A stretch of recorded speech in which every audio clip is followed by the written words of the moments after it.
name is John, and today we'll be reading Compromising on the Second Amendment by David Deming, Washington Times, April 1st, 2018.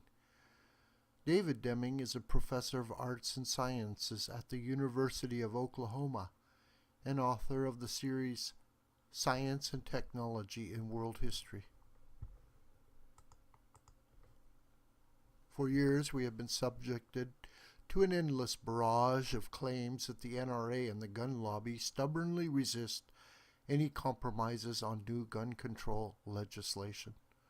New restrictions in whatever form are invariably characterized by euphemisms such as sensible and reasonable. Of course, the invocation of these terms presumes what must be demonstrated, whether any new gun control laws, rules, and regulations are indeed sensible and reasonable, and will achieve their stated goal of reducing violent crime. Suppose you have a neighbor who disputes the boundary line between your properties. He wants to move it 10 feet so that your property is diminished and his enlarged. After a heated argument, you compromise on 5 feet, shake hands, and go home. But the next day, the same neighbor is back with a demand that the new property line is also improper. This time he demands that it be moved 20 feet. Again, you compromise by splitting the difference and settling on 10 feet. You're unhappy with losing your property, but are willing to surrender some land so as to maintain peace. But when the same neighbor returns yet again and demands the property line be moved 50 feet, you suddenly realize he's not interested in compromise at all. He wants all your property, and all the compromises and concessions you made merely emboldened and encouraged his criminal depredations. So it's been with the Second Amendment. In 1934, the first significant federal gun control law, the National Firearms Act, established strict controls on machine guns, suppressors, and short-barreled rifles. The Gun Control Act of 1968 required that all gun purchases go through federally licensed dealers. In 1986, the Hughes Amendment banned the sale of new machine guns. The Brady Act of 1993 required that every person who purchased a gun from a licensed dealer pass a background check and receive government approval. If you think all of the laws I cited above are reasonable and consistent with the Second Amendment, try comparing firearms with the treatment of books under the First Amendment. If anyone were even to suggest that publishers be licensed by the government, dangerous books banned, or that individuals had to receive government permission before buying a book, people would turn purple and smoke would come out of their ears. Yet the Second Amendment clearly and unambiguously asserts the right of the people to keep and bear arms shall not be infringed. That's pretty strong language. And surely no educated person is ignorant enough to believe that guns are inherently more dangerous than books and ideas. After 84 years of appeasements and concessions on Second Amendment rights, the cry for new restrictions is now louder than ever.